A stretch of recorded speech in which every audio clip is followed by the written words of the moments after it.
O povo já tá entrando, olha só que legal, muito bem, muito bem. Ainda tô até antes do horário que eu havia me prometido, mas sejam todos muito bem-vindos. Me digam aí se estão... obrigado pelo jovem, menino. Aqui, olha lá, Rodrigo, grande garotinho, cara, sejam todos bem-vindos aqui.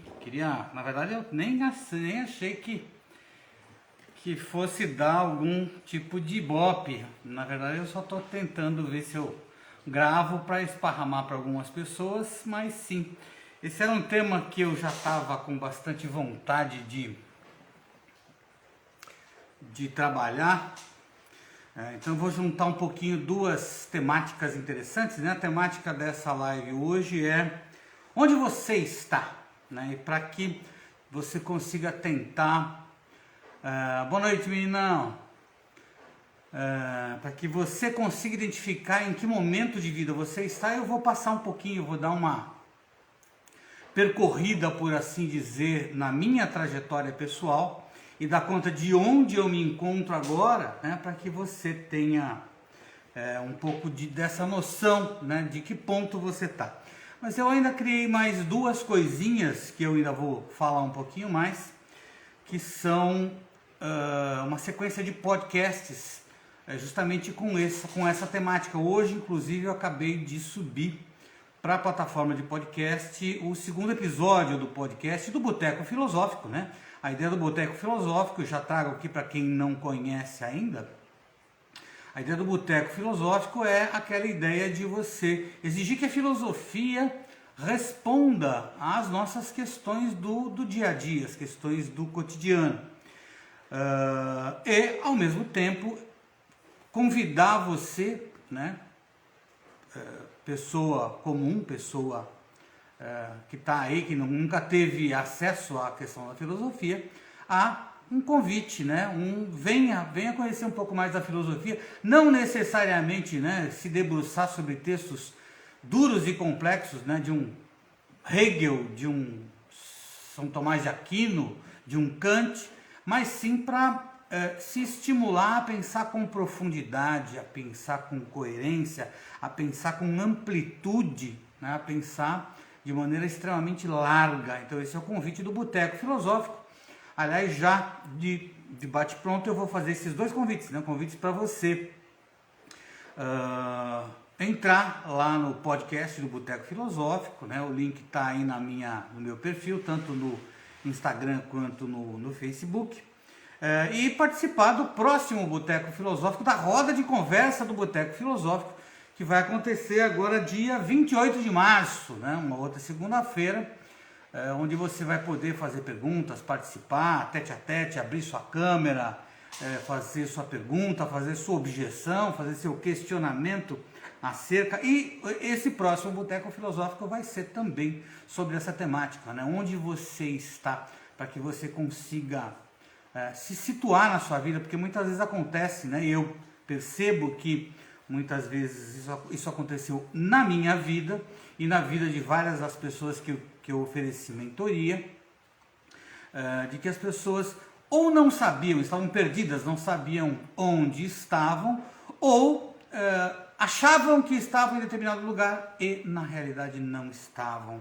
Então esses dois enganos, esses dois equívocos podem ser reparados, né, quando você começa a ter uma noção um pouco mais real de onde você está.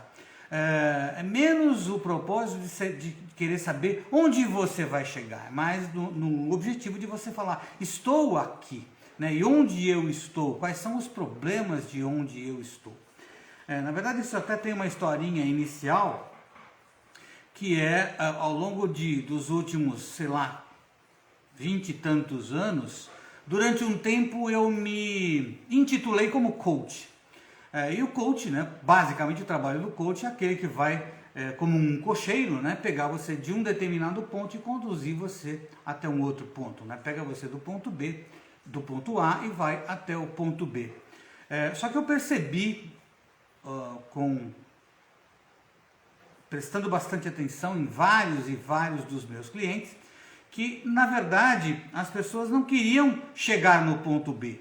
Elas queriam tão somente sair do ponto A, porque o ponto A era muito ruim. Então eu falava, puxa, vamos tentar ver o que tem nesse ponto A que faz com que ele seja ruim, porque normalmente todos os objetivos, né, eles querem fazer você chegar no ponto B, mas não é exatamente o ponto B que você quer chegar. Você quer os resultados, né, as consequências de ter chegado no ponto B.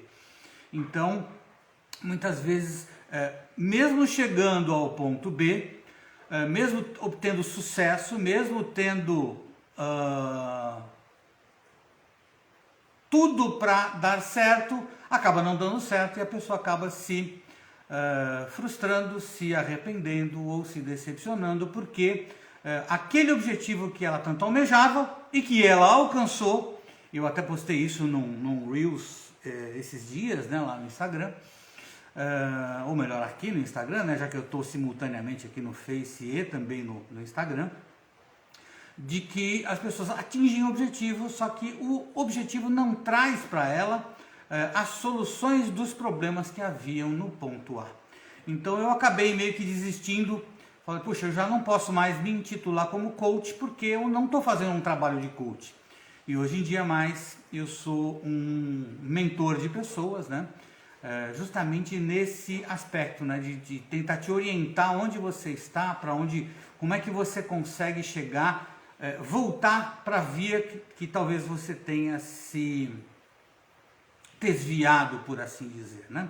Às vezes você está perdido, desorientado, e eu sei que quando a gente está perdido, desorientado, o que mais a gente precisa é de alguém que nos ajude justamente nisso, né? A eu me encontrar, saber onde é que eu estou, para que eu possa, né? Justamente quando você está num carro perdido em algum lugar, o que normalmente se faz é perguntar para alguém que está lá, que conhece aquele lugar, escuta, onde é que eu estou, né? Como é que eu faço para chegar em tais ou tais lugares?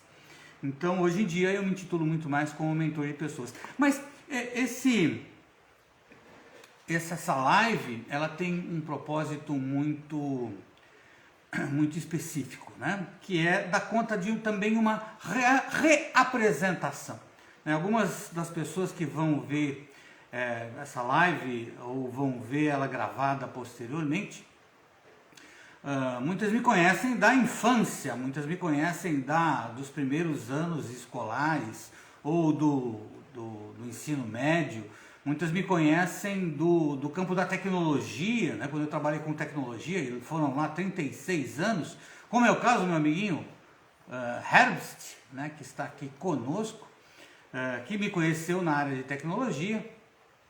Outras pessoas me conhecem da programação neurolinguística, outras pessoas me conhecem das aulas, foram meus alunos, foram meus colegas professores, outras pessoas me conhecem da filosofia, né, da graduação, né, da PUC ou de outras instituições que eu passei como professor ou até como aluno, mas talvez essas pessoas que me conheçam desses tantos e tantos lugares pelo qual eu passei ao longo desses quase 60 anos de vida, talvez ainda não saibam, né, o que eu faço e como elas podem se ajudar, né, solicitar o meu préstimo, solicitar a minha orientação no seu campo de vida. Às vezes você quer tomar uma decisão, às vezes você está numa dificuldade emocional, às vezes você está com dificuldades no relacionamento afetivo, às vezes você quer fazer um planejamento de carreira, uma transição de carreira e não sabe que você tem no Jadir alguém que pode te ajudar, alguém que pode te orientar a fazer esse planejamento e fazer essa transição, ultrapassar essas dificuldades, esses tropeços do caminho com tranquilidade, né? Sem todo o sofrimento que esse tipo de situação nos proporciona. Então eu queria falar um pouquinho, né, sobre mim com isso, né? Deixa eu pegar aqui na minha colinha, né? Eu queria até começar essa brincadeira contando uma historinha que, embora ela pareça ser assim bastante ingênua num certo sentido, mas ela conta um bom tanto do que é a minha vida, né? Do que orientou a minha vida. Eu ainda lá na minha infância, né, na minha tenra infância, bem criancinha mesmo, de uma família pobre na zona norte de São Paulo. Ganhava só aqueles carrinhos que você comprava, pagava R$1 na feira, né? Aquela coisa que a rodinha só durava um dia, né? Ela já escapulia e perdia e escapava e ia para algum canto. E eu estava exatamente habituado com isso, né? E sem qualquer dificuldade, né? Sem qualquer dor por conta disso. Eu brincava de qualquer coisa, de qualquer jeito, e para mim estava excelente, estava ótimo que assim o fosse. Contudo, num belo final de ano, num belo Natal, eu acabei ganhando, não sei de quem naquele momento, um desses carrinhos simples de fricção, né, que você rabiscava o chão assim e ele ia longe, era todo de metal, não era de plástico, era muito bem acabado, muito bem feito, e eu fiquei absolutamente encantado com o carrinho, com o presente, mas o que mais me intrigava era como é que ele funciona. Como que ele tem a capacidade, a potência de eu friccionar ele no chão e ele ganhar uma velocidade que não fui eu que empreendi nesse carrinho. Então isso me intrigava ainda quando criança, bem pequenininha, né? E não era em Barbacena. E aí eu acabei desmontando o carrinho para tentar entender como ele funcionava. E aí, claro, os adultos já cedo falaram, olha aqui, a criança que faz. Mal ganhou o carrinho, já quebrou tudo. E eu até fiquei bravo porque na verdade eu não havia quebrado o carrinho. Eu havia desmontado para tentar entender como ele funcionava, qual era o mecanismo de funcionamento daquele carrinho de fricção. Então, eu revoltado com outros, eu falei, não, mas eu não quebrei o carrinho, eu simplesmente desmontei no intuito, no objetivo de entender como ele funcionava. Bom, tudo bem, eu era obrigado a dar o braço a torcer, que eu não sabia, uma vez tendo desmontado, eu não sabia montar novamente. Tudo bem, isso era uma questão, né, menos relevante, por assim dizer.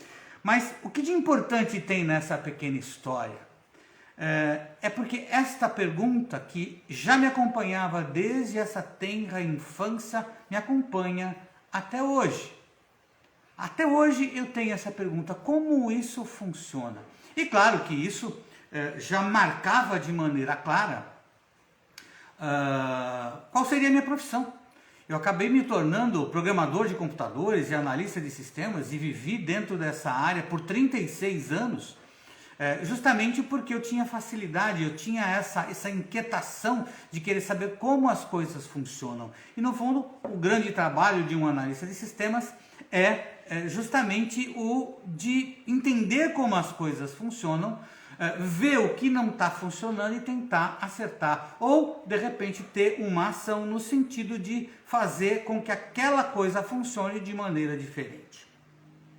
Então isso marcou de maneira muito clara a minha profissão como analista de sistemas, como programador de computadores. E engraçado até porque muitas vezes, depois disso, quando eu fui estudar filosofia, as pessoas falaram, nossa, você trabalhava como analista de sistemas e você foi estudar filosofia, que mudança tão radical, né? Uma coisa não tem nada a ver com a outra. Eu falava, não, ao contrário. Eu como filósofo, né, eu também uso das mesmas capacidades do analista de sistemas, só aumentou o tamanho um bom tanto do sistema que precisa ser analisado. Então, é claro que agora, né, se você pensa em como funciona um sistema de um banco, um sistema de cobrança, um sistema de caução, um sistema de conta corrente, isso é uma coisa muito pequena em relação a você pensar como funciona hoje o pensamento do ser humano, né? Que etapas a história do ser humano compreendeu para que hoje a gente pensasse ordinariamente como a gente está acostumado a pensar. O que aconteceu na história da organização social do ser humano para que hoje a gente se organizasse deste modo e não de um outro modo. E será que este é o melhor modo? Será que não existe um outro modo de nós nos organizarmos? Mas legal, seguindo em frente, né, eu disse para vocês que eu comecei ainda na minha trajetória como analista de sistemas, como programador de computadores, e depois eu fui ascendendo na carreira como analista de sistemas, né, passando por cada uma das etapas, e atuei em muitas e grandes empresas nacionais e internacionais, internacionais de diversas nacionalidades diferentes, das nacionalidades mais inusitadas possíveis. Eu trabalhei em empresa holandesa, sueca, americana, espanhola, japonesa, francesa, italiana. Então foram inúmeras empresas de diversos ramos de atividade diferentes e diversos nacionalidades diferentes. E ao longo dessa trajetória, né, muitas foram as vezes em que eu ficava brigando com a vida como ela era, né? E às vezes até eu via algumas injustiças cá e acolá, algumas falta de comunicação, dificuldades de planejamento, dificuldades de tomada de decisão dos gestores das empresas, dificuldade na parte emocional. Inúmeros gestores de empresas têm dificuldade emocional extremamente grande. Não importa se é daqui, se é de acolá, se é uma empresa americana, europeia, seja lá do que for, as dificuldades emocionais elas são patentes, as pessoas não sabem lidar com suas emoções. E eu acabava me aborrecendo com isso, saía de uma empresa, ia para outra empresa, mas no fundo a outra empresa reservava os mesmos dissabores que as antigas. E aí eu comecei a entender que não bastava eu mudar de uma empresa para outra. Eu precisava mudar o lugar onde eu trabalhava, eu precisava mudar a atmosfera ao meu redor. E graças a, providência, a pessoas maravilhosas que eu encontrei ao longo do caminho, eu acabei colecionando um bom punhado de amigos em cada qual desses lugares que eu passei, nos diversos ramos de atividade que eu exerci ao longo da minha vida. Todavia, eu não me contentava só apenas com trabalhar, né? O que eu queria era muito mais do que tão somente trabalhar, muito mais do que me realizar pessoal e profissionalmente, né? Na verdade, eu tive talvez o grande privilégio de ter conseguido uma realização profissional com uma idade muito jovem ainda, né? Então eu acabei me realizando profissionalmente, né? Tive uma ascensão bastante grande e rápida, onde eu trabalhei, exerci cargos de liderança em grandes empresas. Com 25, 26 anos de idade eu já exercia esse tipo de cargo, ou seja, não era exatamente numa realização profissional que eu estava procurando, eu já havia conseguido isso, mas sim era algo além, algo que no fundo eu não sabia precisar exatamente o que era, mas eu sabia que eu estava em busca de alguma coisa e não sabia exatamente o que era. E eu acho que talvez muitos de vocês podem ter atravessado esse momento de vida, né? Muitos de vocês atravessaram esse momento de buscar uma realização profissional e creio que muitos já tenham alcançado essa realização profissional e perceberam que o atingir a realização profissional não teve a capacidade de preencher um determinado vazio que você nem sabia que tinha dentro de você. Você só conseguiu prestar atenção nesse vazio existencial de dentro de você, quando você, de fato, porque a gente tem essa ilusão, né, de que a realização profissional vai nos trazer todo esse preenchimento, né, toda essa alegria, toda essa glória, que vai ser um momento eterno de felicidade. Quando isso não acontece, né? Uma realização profissional é tão somente uma realização profissional, mas ela não preenche um oco. Mas eu acho que esse passo da realização profissional e pessoal tem essa grande capacidade de te mostrar, de te apontar, falar, olha, existe um vazio dentro de você que não foi preenchido nem com essa realização pessoal, nem com essa realização profissional. Então, quando você busca, né, saber, né, onde você está, o que está acontecendo, talvez você tenha essa noção, né, de falar, puxa, né, agora eu sei que existe um vazio. Do que é feito esse vazio? Porque na verdade o vazio, né, a mesma coisa que você perguntar do que é feito a parte de dentro, né, o buraco do donut, né, da rosquinha, do que ele é feito? De nada, digamos assim. Né? Você faz a borda, mas no vazio não tem nada. E no fundo não tem nada, o nada ele não existe. De certo modo, olha que legal, homem e sociedade, justamente, antropologia, que legal. Tá falando aqui a Rita, né? Fiquei contente com a entrada da Sandra. Poxa, Sandra, que bacana, saudade de você, querida. Né? Sejam todos bem-vindos aqui. Então esse vazio, né, que essa realização profissional sinaliza, te aponta, fala, olha, legal você ter, né? A gente tem um certo regozijo com essa realização profissional, mas aí vai passando o tempo, surge uma certa inquietação e você fala, tá, o que eu quero mais?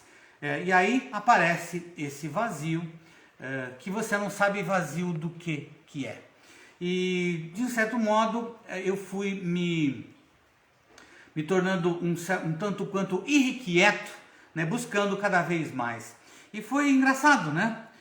Porque ao longo dessa minha jornada chegou um determinado momento, precisamente no ano de 1994, em que a minha vida acabou entrando num certo colapso. Eu tinha, digamos, tudo que eu almejei, tudo que eu planejei, né? Na minha vida estava tudo encaminhando bem, mas chegou um momento que a minha vida entrou num baita de um colapso. E aí eu tive a humildade de falar, olha, eu não sei, embora eu me entenda como uma pessoa inteligente, uma pessoa sagaz, uma pessoa com várias qualidades, ainda assim eu estou numa sinuca de bico em que eu não consigo, com as ferramentas que eu tenho, eu não sou capaz de me desvencilhar dessa dificuldade.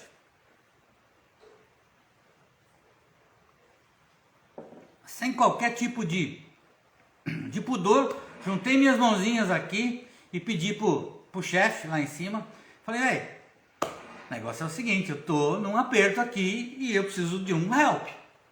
Eu preciso de algum conhecimento, eu preciso de alguma ferramenta, eu preciso de alguma coisa que me faça, que me permita sair desse emaranhado, desse enrosco que eu acabei me metendo. Eu já tinha uma certa consciência, e esse é um ponto interessante de ser marcado também, de que, na verdade, a encrenca que eu estava foi uma encrenca que eu mesmo havia me metido. Porque normalmente antes disso, né, existe aquela etapa de que você culpa tudo e a todos, né? É a vida, é a política, é a minha mulher, é a minha sogra, é o meu governo, foi a criação que eu tive. A gente vai culpando a tudo e a todos e é uma alienação que nos impede de enxergar que o problema que a gente está vivenciando foi construído por nós mesmos. Né? E eu, nesse momento, eu já adquiri essa consciência e talvez até essa própria consciência tenha sido o ponto de partida para esse progresso que eu acabei experimentando a partir daí. Ora, e foi justamente como resposta a essa prece que eu fiz que magicamente apareceu um negócio chamado programação neurolinguística na minha vida, no final, meados ao final de 1994, e eu achei isso fantástico, né? Porque se eu adorava ser programador de computadores, analista de sistemas, porque eu trabalhava pensando, isso para mim era genial, né? Trabalhar pensando, eu pensava, né? Qual o seu trabalho? Eu penso, né? Isso é uma coisa absolutamente genial. Agora, a programação neurolinguística dava um passo além. Por quê? Porque o que a programação neurolinguística faz é pensar sobre o pensamento, é pensar sobre como eu penso. Como eu penso, como o outro pensa, como as pessoas pensam. Então, os mecanismos do pensamento, entender quais são as estratégias de pensamento e ação das pessoas. Isso é o que faz a programação neurolinguística. Eu falei, óbvio que eu quero brincar disso, eu quero me divertir com esse tipo de coisa. Se pensar já era uma coisa legal, pensar sobre o pensamento era muito mais legal ainda.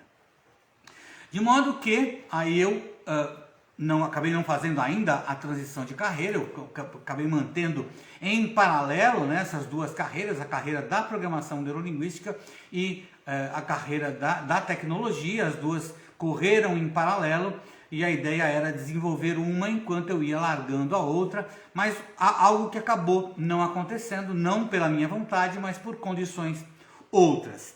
Mas ainda assim eu dei palestras, atendi pessoas, né, como profissional de programação neurolinguística, como coach, que acabei me formando também, né, acabei fazendo mentorias para dezenas, se não centenas e centenas de pessoas, nos tempos vagos que eu tinha e nas transições de carreira de uma empresa para outra e coisas do tipo, eu dava atendimentos e com isso eu ia acabando preenchendo aí né, o meu, ganhando experiência e alavancando aí, por assim dizer, uma carreira profissional.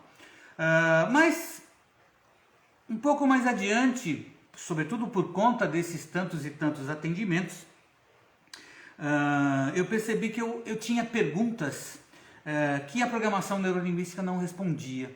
Eu acabava tendo questões, né? Eu tentei explorar todos os limites que a programação neurolinguística poderia me proporcionar, tanto para mim quanto para eu trabalhar com outras pessoas, para eu mentorar outras pessoas. Então eu fui fundo em toda a competência da programação neurolinguística até chegar nas bordas e nos limites, até o limite em que ela não conseguia me responder diversas das minhas perguntas. E num belo dia, eu estava quietinho no meu canto, duplamente realizado na minha carreira, porque eu conseguia ganhar dinheiro com tecnologia e conseguia ter uma satisfação pessoal imensa, gigantesca, dando um trabalho, né? Porque eu trabalho com programação neurolinguística, quando eu trabalhei com inúmeros suicidas, né? Fazendo mentoria para essas pessoas, tentando auxiliar as pessoas com toque, com depressão, com inúmeras outras dificuldades, ou para replanejamento de carreira, coisas do tipo. Eu acabei experimentando de todas as técnicas, acabei construindo técnicas novas, abordagens novas da programação neurolinguística, mas eu cheguei nas bordas, nas fronteiras e nos limites das possibilidades da programação neurolinguística.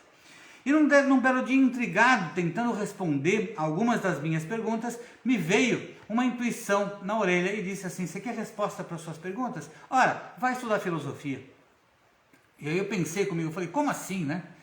E eu sempre, ao longo da minha vida, sempre dei muita atenção e muita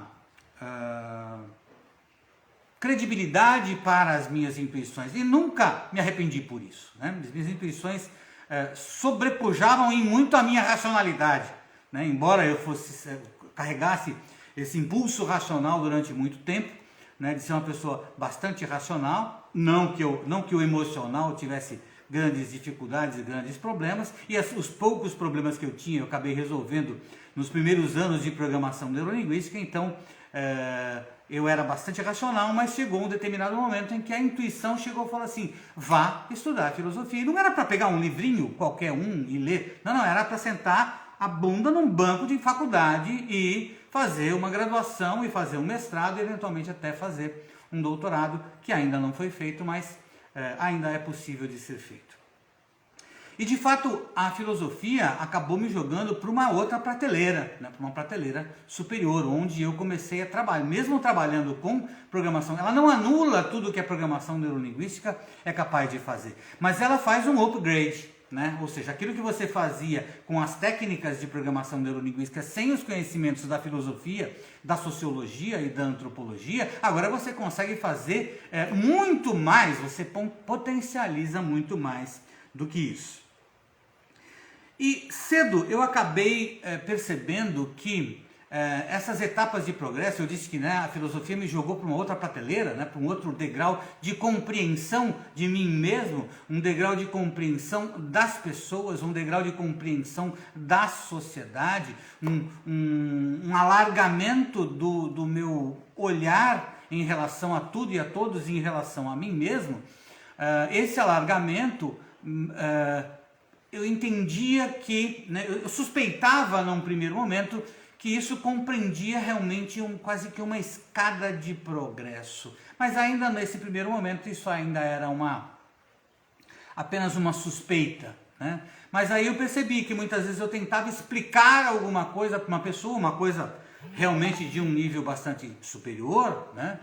E as pessoas talvez não entendiam, algumas pessoas não entendiam. E aí eu percebi que a dificuldade não estava exatamente na minha comunicação, eu procuro sempre ser muito claro na minha comunicação, mas eu percebi que a pessoa talvez não estivesse preparada. E eu mesmo comecei a perceber que em determinados momentos algumas informações passavam à minha vista e eu não tinha olhos de ver nem ouvidos de ouvir para essas informações. Era necessário eu ter um progresso no meu grau de consciência para que eu pudesse compreender aquilo que estava exatamente na minha cara.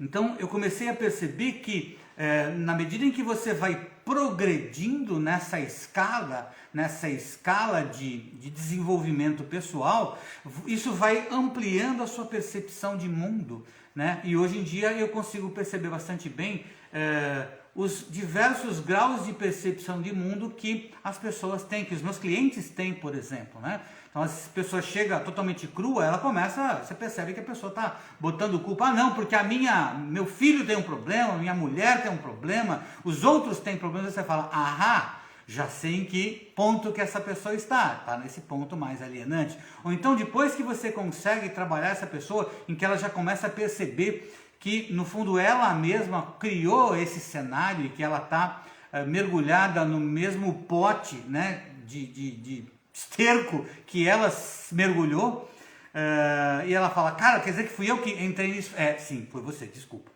Mas o bom é que você pode sair, né? Agora, como sair? Legal, vamos lá, vou te ajudar. Aí no momento em que essa pessoa sai, ela começa a se debater com o seu lado emocional. Então essa é uma segunda etapa do caminho e a partir daí tem diversas outras etapas que você pode estar progredindo gradativamente.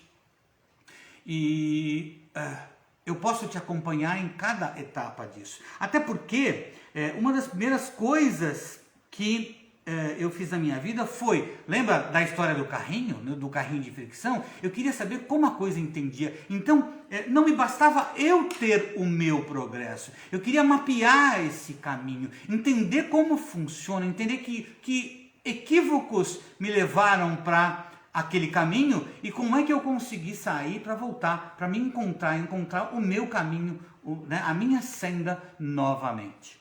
Então eu queria entender quais eram os mapas que me faziam sair de um caminho, errar o percurso e voltar para o meu percurso. Por isso eu comecei a mapear todo esse processo e replicar esse mapeamento e acabei obtendo bastante êxito com isso, né?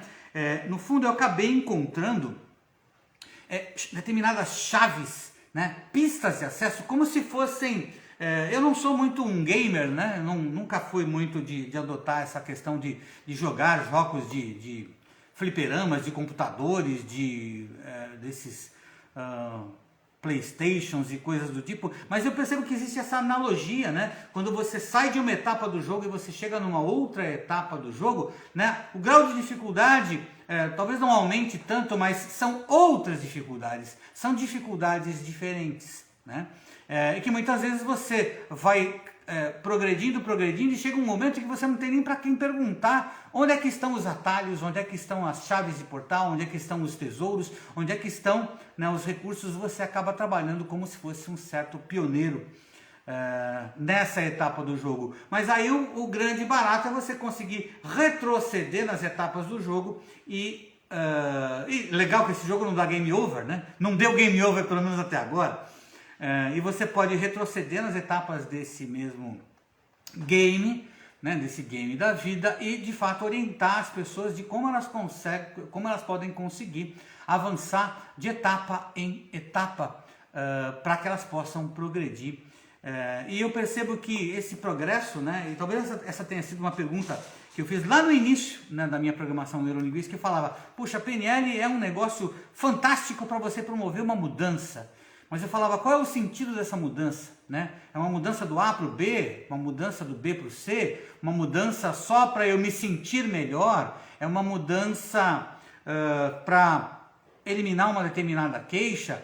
E aí, como a programação neurolinguística talvez não tivesse como me responder de maneira melhor essa pergunta, foi a filosofia que me fez oferecer resposta para essa pergunta. E a resposta seria, a cada degrau, né, a cada etapa desse jogo que você sobe, a cada etapa que você vai um degrau mais acima, você se torna um ser humano melhor. Eu diria que até um ser humano mais humano, por assim dizer. É claro que a gente percebe, e essa analogia eu gosto muito de fazer, né, que nessa escala de desenvolvimento pessoal, as pessoas que estão nos degraus mais inferiores, muitas vezes se comportam como porcos, se comportam como ratos, se comportam... Isso eu não estou falando nem no sentido pejorativo, é só realmente uma analogia, né? As pessoas vão se esgueirando pelas frestas, né? Numa multidão, num metrô, num ônibus da vida, né? Vão comendo como glutões, né? Como porcos que estão comendo para engordar pura e simplesmente, mas isso não tem uma visão pejorativa nisso, né? Essas pessoas estão num degrau onde elas estão muito mais animalizadas do que humanizadas. E o progresso nessa senda tem a obrigação de te tornar mais humano, num segundo momento mais ético, num terceiro momento mais sublime e num último momento chegar àquilo que Nietzsche diz, né, na sua filosofia, de você chegar num super-homem, né, além do bem e do mal, quer dizer, você já está além até das questões éticas. Então, quando você atinge esse grau, né, de um super-homem, né, alguém que está além desse bem e do mal, é onde você talvez atinja esse limiar de grau de humanidade. Mas talvez mais do que isso, né, também quando eu entrei na filosofia, eu busquei pelos confins da filosofia, né, onde a filosofia pode me levar. Né? Com tudo que os filósofos já pensaram por aí afora, né? Um Platão, um Aristóteles, Wittgenstein, Nietzsche, um Bergson, que é fantástico, poucas pessoas conhecem, mas Bergson é um filósofo absolutamente fantástico. Aonde a filosofia consegue me levar? Qual é a potencialidade da filosofia? Qual é o extremo limite? E na verdade, quando eu faço essa pergunta, né? Aonde é que a filosofia pode me levar? Eu me deparo com um texto de Pascal, onde Pascal fala assim que, nas diversas traduções, mas eu gosto muito mais dessa, né? Ele fala assim, o supremo passo da razão está em ela admitir que muitas coisas a ultrapassam. O que significa isso, né? Uma frase bonita, mas a gente precisa contextualizar isso. O supremo passo da razão eu já ofereci para a razão todos os limites de possibilidade que ela tem a me oferecer. E quando eu chego nas bordas, nas fronteiras do que a razão é capaz de me oferecer, até onde o máximo limite onde ela pode me conduzir, o supremo passo da razão está em ela admitir que muitas coisas a ultrapassam. Muitas coisas ultrapassam a razão. Ora, se hoje nós valorizamos tanto a nossa racionalidade, vem o pessoal da escola de Frankfurt e fala, nós utilizamos uma razão que é meramente instrumental, que é uma razão desse tamaniquinho frente à possibilidade da própria razão. E aí eu estou falando das bordas e das fronteiras e dos limites da própria razão, e não somente de uma razão instrumental, e eu digo, é possível ultrapassar esses limites da razão. Então, esse é um passo sublime, e só recentemente, alguns poucos anos atrás, inclusive lendo um texto que deu margem para um dos livros que eu escrevi aqui, que foi o meu orientador lá naquilo que seria o meu doutorado lá na PUC, ele me pediu para ler um texto chamado O Divino em Nós, que é um texto compartilhado de Leonardo Boff, e os textos maravilhosos de um cara chamado Anselm Grün. Aliás, o Boff nem é tão legal, os textos dele são bons, mas frente aos textos do Grün, eu digo que o Boff realmente fica muito para trás. Agora, a percepção sublime, né, mística que o Grün oferece no Divino em Nós, eu timida e porcamente tentei oferecer nesse meu texto chamado Apreensões de uma Alma em Noite Escura. Não sei se vocês conseguem ver e ou ler por aí. Esse é um dos textos que eu escrevi. Já escrevi alguns livros aqui, né, que estão aqui na minha prateleirinha. Alguns que eu já desovei, outros que eu ainda não desovei, como por exemplo meu primeiro romance, né? E aí você começa a perceber que enquanto a filosofia te jogou para uma outra prateleira, a mística me jogou para uma prateleira mais superior ainda.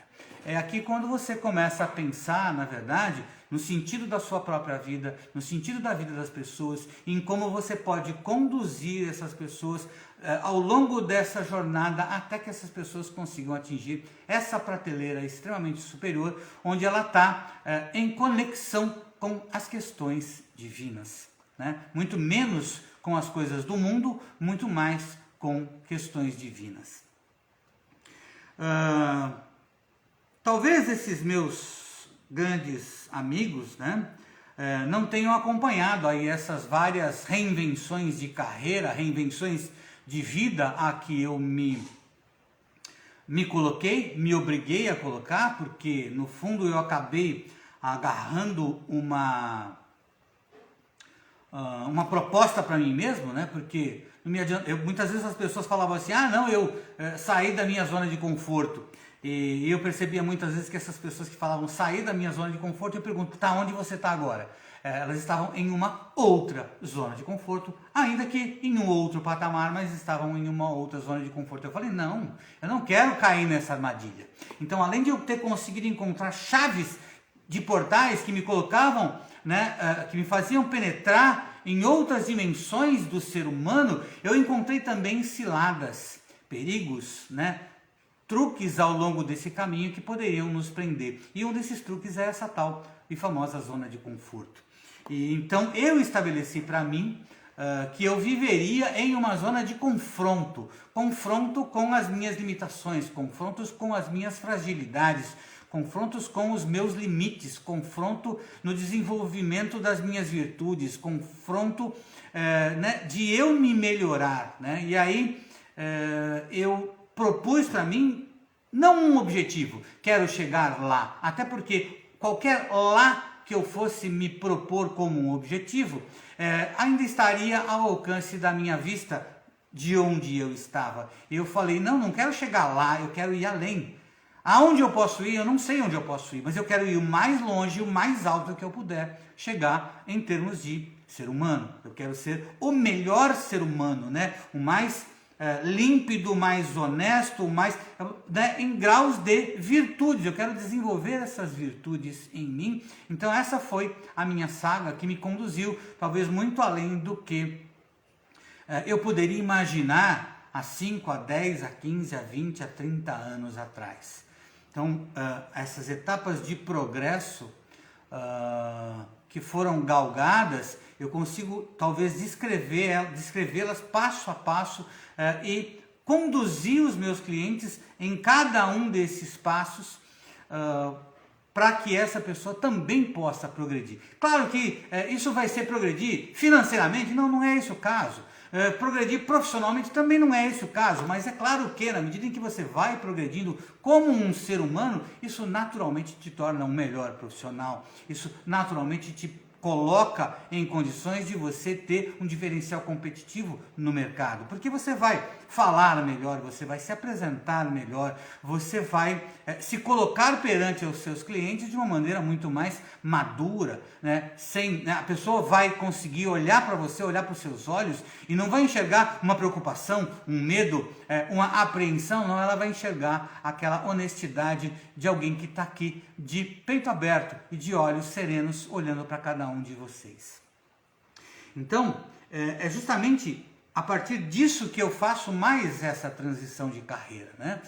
Hoje eu ainda leciono em algumas universidades, né, em pós-graduação, faço orientação de TCC para o pessoal que está fazendo pós-graduação na USP, leciono em algumas universidades ao longo do Brasil, mas isso não me toma tanto tempo a ponto de que eu posso me organizar nessa nova carreira realmente como mentor de pessoas, como um mentor que vai orientar pessoas nessa senda de progresso. Então eu quero me apresentar para você. Esse é o meu momento em que eu vou te oferecer, que eu vou me oferecer para você como um mentor, alguém que pode te ajudar a superar as suas dificuldades emocionais, as suas dificuldades de relacionamento, as suas dificuldades de... Quer dizer que eu não tenho nenhum problema de relacionamento? Não, eu tenho, mas eu continuo superando cada qual desses. Por quê? Porque eu tenho ferramentas para poder fazer isso.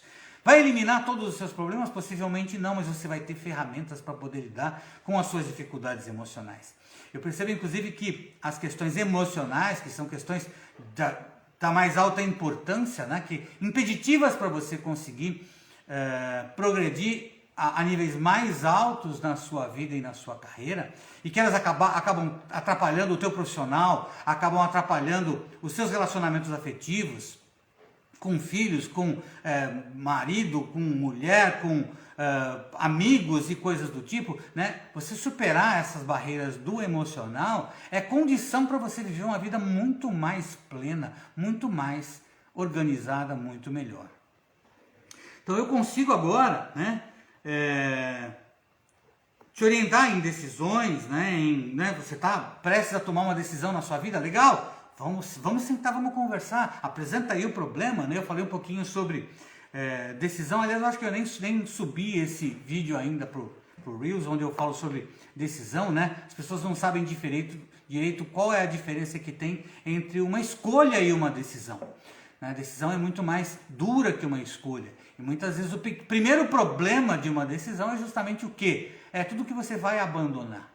Não é o que você vai escolher, não é o que você vai ganhar de novo, mas sim as coisas que você vai ter que renunciar em prol dessas coisas novas. E se você não estiver inteiro, se você não estiver consciente de tudo que você vai renunciar, isso é um prato cheio para o arrependimento, para a decepção e para a frustração. Então, quando você quer tomar uma decisão, quando você está aí com alguma dificuldade na sua vida, entre em contato comigo.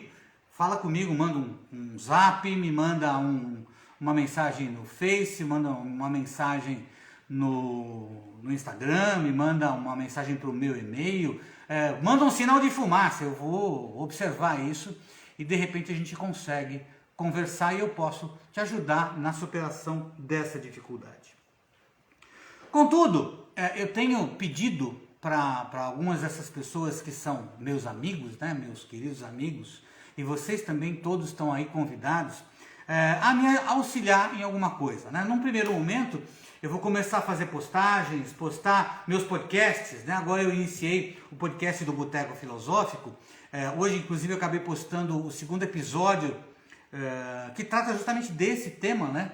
No podcast do Boteco Filosófico. Inclusive, estejam todos convidados para participar da próxima roda de conversa do Boteco Filosófico, que acontece sempre a partir da plataforma Zoom, por dentro da plataforma Simpla. Então vai acontecer no dia 28/3, uma roda de conversa, onde você vai poder interagir comigo, tipo abrir sua câmera, abrir seu microfone, conversar comigo, expor a sua dificuldade, contestar o que eu estou falando, perguntar coisas. É um bate-papo realmente, é um boteco filosófico. Vamos tomar uma cerveja, vamos tomar um vinho, vamos tomar uma cachaça e vamos pensar filosofia, mas filosofia a partir dessas ideias do dia a dia, a partir desses problemas do dia a dia. Então, eu quero pedir ajuda de vocês, né, no sentido de você validar a minha mensagem, de você validar se a postagem que eu fiz te atingiu, como te atingiu, te sensibilizou, foi repulsiva, foi estimulante, né? Como que valida a minha mensagem, né? Porque eu quero esparramar cedo ou tarde para um grande público, mas eu também não quero esparramar uma mensagem que não está, por assim dizer, validada, lapidada. E vocês, como queridos amigos, podem me ajudar a validar isso, né? Quem topar essa brincadeira de me ajudar a validar isso, entre em contato comigo, manda uma mensagem para mim, a gente vai brincar um pouquinho disso, tem um formulário para a gente preencher lá, para ver, né, que ponto que você está da sua vida. Eu posso até te dar uma mentoria gratuita aí, né, para falar um pouquinho sobre isso, de tal modo que eu vou conseguir entender como a minha postagem te impactou, em que nível que você está, para que eu possa aí polindo a minha mensagem, os meus apelos, os meus produtos, né? Que produtos você gostaria de ter? Uma mentoria, fazer um curso, fazer uma mentoria individual, fazer uma mentoria em grupo, né? Um processo como um grupo, ou então, de fato, produtos, né? Conteúdos gratuitos, como vídeos no meu canal do YouTube, podcasts, livro, os meus textos, os meus blogs. Então, que conteúdos você gostaria de consumir? Você vai me ajudar a lapidar isso, até porque eu, ao longo da minha carreira, nunca fui vendedor, não sou um analfabeto em marketing, né? Embora eu tenha algumas tantas qualidades, mas eu sou um completo analfabeto em marketing, então eu preciso um pouco da ajuda de você, que é eventualmente o meu cliente, para validar, né? A gente pode ter um bate-papo um pouco mais estreito, né? Mais íntimo, no sentido de você me dá feedbacks, né, orientados a partir das minhas postagens, né? Fala, podcast ninguém gosta, não, podcast é uma bobagem, né? Põe vídeo no YouTube, legal, vou colocar vídeo no YouTube, mas eu sei que podcast as pessoas estão consumindo, né? Será que você consome podcast? Você tem o hábito de consumir podcasts? A Globo agora tem feito bastante propaganda dos podcasts deles, né? Então quem sabe a gente pode pegar até uma carona nesse sentido. Eu gosto de fazer podcast, quando eu fiz rádio foi uma coisa muito bacana de ter feito, adorei essa brincadeira de fazer rádio, de fazer podcast, muito divertido isso, dá para brincar bastante, e eu posso oferecer para vocês determinados conteúdos que podem gerar, digamos assim, pistas e chaves para você ter insights e de repente já partir de um patamar de vida para um outro patamar de vida. Bom, você pode me conhecer um pouco mais nas redes sociais, né? Eu tenho um canal no YouTube, eu tenho aí o meu canal de podcast, aliás eu tenho 2 canais de podcast, né? Um de filosofia nas empresas, que está aí no seu agregador de podcast, aí no seu Spotify, no seu Deezer, e o outro ainda não está, mas deve entrar em breve, né? Eu tenho mais de um canal de podcast, você pode me seguir nesses canais do YouTube, do podcast. Eu tenho blogs onde vão ter textos, né? Tem os meus livros que também estão para você comprar na internet. E eu quero estreitar esse relacionamento com vocês, que são pessoas que eu gosto, que são pessoas extremamente queridas. E eu gostaria que vocês me ajudassem a alavancar mais essa etapa da minha carreira, nessa nova reinvenção de carreira, eu me oferecendo como mentor de pessoas e eventualmente até de empresas, para que essas pessoas, né, toda a minha jornada dentro do mundo corporativo em tantas empresas, né, eu continuo escrevendo artigos e livro voltado para a empresa. Aliás, eu já combinei com um amigo da Universidade Federal do Rio de Janeiro para a gente escrever um artigo sobre as novas demandas do trabalho, né? A reinvenção do trabalho, a reinvenção das empresas e a reinvenção do próprio trabalho, com todas essas coisas da inteligência artificial e coisas do tipo que estão aparecendo agora, e eu estou antenado em tudo isso. Então, beba um pouco mais dos meus conteúdos, afina um pouco mais o relacionamento entre a gente, que eu vou gostar de ter você do meu lado, e eu acho que, sei lá, acho que se você está aqui, se você gostou e está curtindo essa brincadeira, você vai gostar de estar do meu lado também, e a gente pode crescer junto, né? A gente pode se ajudar mutuamente. E por enquanto era basicamente isso, né? Livros, artigos, blá blá blá, rodas de conversa, era isso que eu tinha para compartilhar com vocês. Eu achei que ia ser rápido, mas acabei demorando, me estendendo mais do que eu queria. Fico aberto aqui para alguém que queira eventualmente fazer alguma pergunta, fazer alguma colocação. Se não tiver alguma perguntinha aí no chat, ou então até pedir para entrar na live, né? Quem quiser entrar na live pode até entrar na live, temos aqui alguns tantos minutinhos ainda, quem quiser também pode entrar, mas fiquem todos, sejam todos bem-vindos a participar de mais essa etapa de transição de carreira e replanejamento de carreira que eu estou fazendo agora. Eu vou gostar de ter você do meu lado. Gente, um beijo muito grande a todos vocês. Espero contar com vocês nessa parceria, né? E fiquem com Deus. E a gente se vê aí nas redes sociais, ou então manda uma mensagem para mim. A gente marca de trocar uma figurinha, conversar um pouquinho. Com essas facilidades, né, de Meet, de Zoom e coisas do tipo, isso nos aproxima muito mais. Não se acanhe, manda uma mensagem para mim e a gente bate um papo. tá bom? Fiquem com Deus e até a próxima. Muito obrigado pelo prestígio.